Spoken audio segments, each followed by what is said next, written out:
culturelle. Et dans cette ville, la municipalité défend toujours les grandes valeurs de la République, que sont la liberté, l'égalité, la fraternité, mais surtout la laïcité. Merci d'être venus si nombreux pour ce débat important. Je voudrais votre avis sur justement cette espèce de dichotomie qu'il y a toujours un peu entre politique et littérature. La réponse n'est pas si simple. Une littérature qui serait asservie à la politique, et on en a eu ô combien des exemples, serait une littérature, j'allais dire, condamnée. En littérature, on est forcément dans la liberté, liberté d'expression, liberté de penser, et je veux dire, la politique, qu'est-ce que c'est si elle ne défend pas la liberté?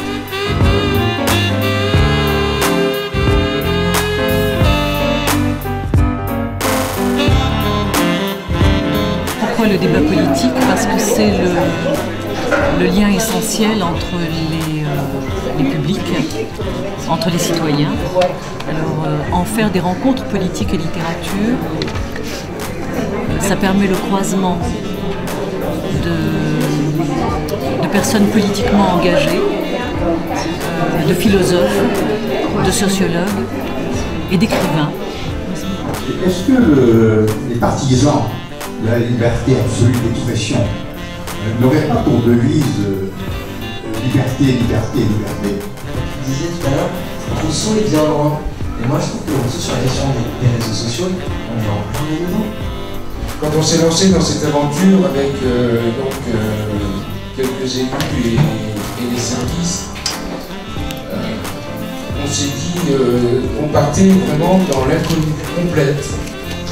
Mais à Creil, nous avons cette tradition du livre, avec le salon du livre, avec la convention manga, avec la poésie, et il nous semblait qu'il manquait quelque chose. Et que ce lien, justement, on l'a dit lors de la première table ronde, ce lien entre politique et littérature, il sent un peu le soufre, quelque part.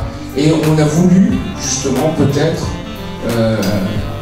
enlever ce soufre et montrer que de deux genres, la politique et la littérature, faisaient bon ménage. Ces premières rencontres, politique et littérature à Creil, ont été l'occasion d'un débat intéressant entre les différents invités et puis le public de Creil. Politique, ça veut dire ce qui tient ensemble les individus dans la vie de la cité. Et donc tout est politique dans un pays comme le nôtre. Et puis la littérature, c'est une façon d'exprimer des idées, des sensations. Et là, les thèmes étaient de deux natures assez proches. Le premier, la situation des femmes dans la politique, dans la société. Et le second thème portait sur la question de la liberté d'expression. Vous voyez, ces deux thèmes nouent ensemble la question de la politique et de la littérature. Très enrichissant intellectuellement et culturellement. C'est vraiment une première à Creil et puis je souhaite la seconde qui aura lieu l'an prochain, j'espère.